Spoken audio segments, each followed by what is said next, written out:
వీక్షకులందరికీ అష్టమి రోజుట పొద్దున అష్టమి గర్భమున జన్మించిన శ్రీకృష్ణునికి యశోదమ్మ ఏం పెట్టింది అని చిన్న ప్రశ్న వేస్తున్నా. ఒక్కసారి పాజ్ చేసి ఆలోచించుకోండి. తర్వాత తెలియకపోతే ఈ వీడియోని కంటిన్యూ చేయండి.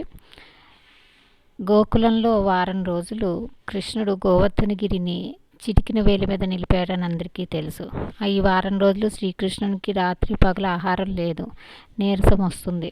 అప్పుడు గోకులవాసులందరూ కూడా యశోదమ్మని, కృష్ణుడికి నువ్వేం పెడతావు, ఎన్నిసార్లు పెడతావు రోజుకి అని అడిగారంట. రోజుకి 8 సార్లు ఆహారం అందిస్తాను కృష్ణుడికి అందంట.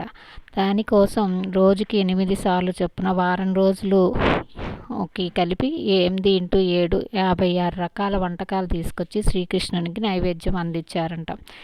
ఈరోజు కూడా ఆలయాలలో కృష్ణునికి 56 వంటకాలు అందించి నివేదన చేస్తారు. ముఖ్యంగా గర్భవతులు, చిన్నపిల్లల తల్లులు, మనకి పిల్లల పెంపకంలో అలవాటు లేని వాళ్ళు, ఇదివరకైతే ఉమ్మడి కుటుంబాలు ఉంటే పెద్దవాళ్ళు, అమ్మ, అత్త, మేనత్తలు ఇలాంటి వాళ్ళు చెప్పేవాళ్ళు మంచి చెడు ఎలా పెంచాలని. కానీ ఇప్పుడు అన్నీ ఉమ్మడి కుటుంబాలు లేవు. భార్య భర్త మాత్రం ఇంట్లో ఉంటారు. వాళ్ళు సలహాలు ఇవ్వాలంటే బయటికి వెళ్ళి డబ్బులు ఇచ్చి మరీ డాక్టర్ల దగ్గర వాళ్ళ దగ్గర తీసుకోవాల్సి ఉంటుంది కౌన్సిలింగ్. దాని బదులు ఒక్కసారి భాగవతంలో శ్రీకృష్ణ లీలలను, గోకులంలో కృష్ణుడు చేసిన లీలలను చదివితే మనకి పిల్లల పెంపకం ఎలాగో తెలుస్తుంది. ఒక వయసు వచ్చినప్పుడు కాళ్ళు చేతులు ఆడిస్తూ కాలి పొట్టను వేలు నోట్లో పెట్టుకోవాలని ట్రై చేస్తారు. పిల్లల్ని పెంచే వాళ్ళకైతే తెలుస్తుంది. నాకు మా పిల్లలని పెంచినప్పుడు చూశాను. ఓహో, కృష్ణుడు చేసే పని పిల్లలు చేస్తారన్నమాట. మనం పిల్లల్ని పెంచాలంటే కృష్ణుడిని పెంచితే జీవితం చదివితే తెలుస్తుందని చిన్ని అబద్ధాలు ఆడుతూ ఉంటారు. అలాగే వాళ్ళకి పక్కింటి నుంచి, ఎదురింటి నుంచి దుమ్ము ధూళి, మన వాహనాల నుంచి, నీళ్ళ నుంచి అనేక రకాల గండాలు ఉంటాయి.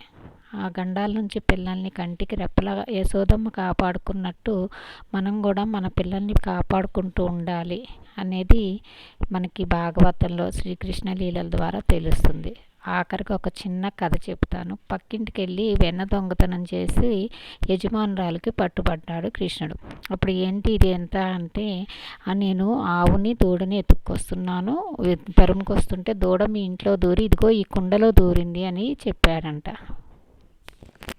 దొంగతనం చేయడమే కాకుండా అందమైన అబద్ధం ఆడి ముద్దుగా అమాయకంగా మాయలో పడేసిన కృష్ణుడు యశోదమ్మని కూడా నోట్లో 14 లోకాలు చూపించి మరీ మాయలో మురిపించాడు కదా.